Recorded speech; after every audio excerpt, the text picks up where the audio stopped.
You ever look at all the problems in our world, in our schools, our laws, our government, and just feel like we're constantly treating symptoms but never the disease? Well, today we're diving into a pretty radical idea.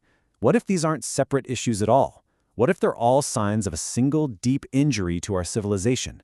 A civic wound that was caused by a massive shift in how we even see reality itself. This quote from Christine Jones just hits the nail on the head. It's this idea that, our institutions might look the same on the outside, but their internal logic, the very grammar that holds them together, is completely broken. So let's unpack what that really means. So what is this wound? The argument here isn't political, and it's not economic. It goes way deeper than that.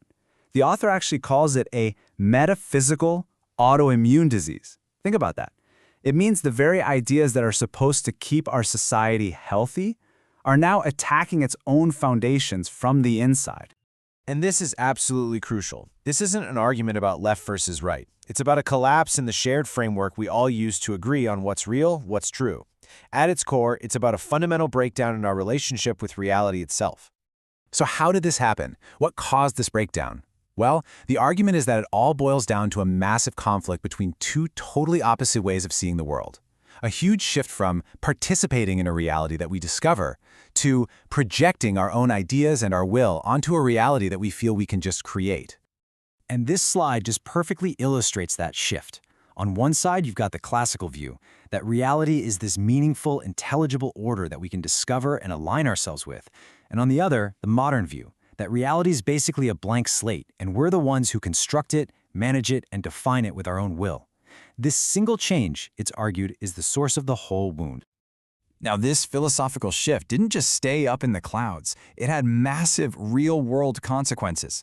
Let's take a look at how it completely transformed the entire purpose of education. The classical goal of education was actually pretty simple: help the mind understand reality as it truly is. The whole idea was to train a person to see the order and the truth that already exists in the world.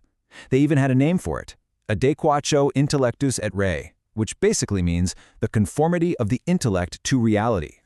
And the classical liberal arts, grammar, logic, rhetoric, they weren't just some random list of subjects. No, they were seen as a complete, integrated system for understanding reality itself, its structure, its order, and how to communicate its truths. It was a toolkit for participation. But over time, this whole idea got flipped on its head. Education shifted away from discovering truth and toward mastering a technique. Knowledge was no longer something you aligned yourself with, it became something you built and controlled.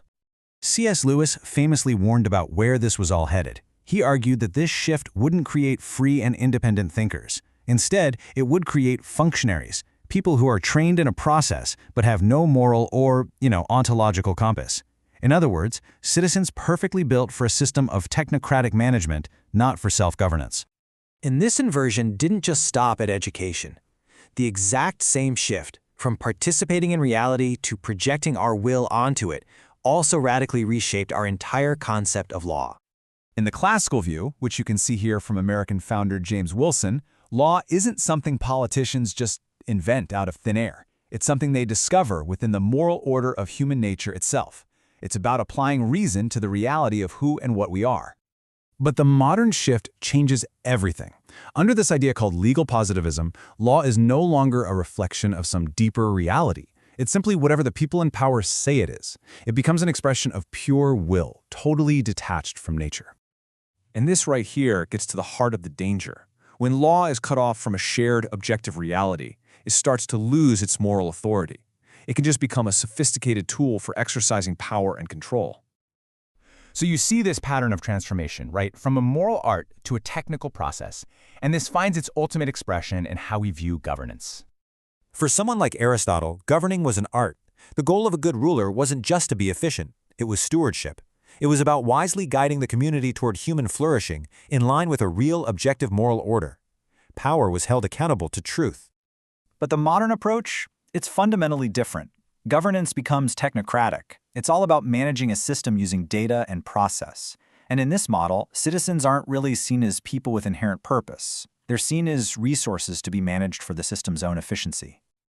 And this quote just brilliantly illustrates the end result.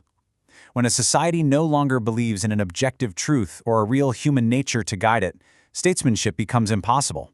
All you have left is administration. Principles get replaced by policies, and moral vision gets replaced by system coherence. Okay, so after diagnosing this really deep wound in our education, our law, and our governance, what's the cure? How do we restore our civilization's immune system? Well, the proposed solution isn't some new ideology. It's actually a return to right reason, the simple but incredibly powerful ability to think in harmony with reality. This isn't a political program.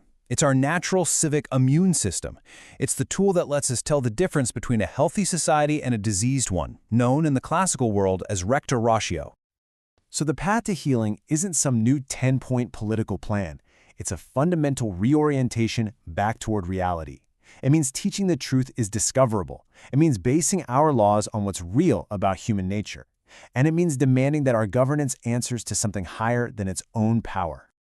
And this leaves us with one final, really challenging question.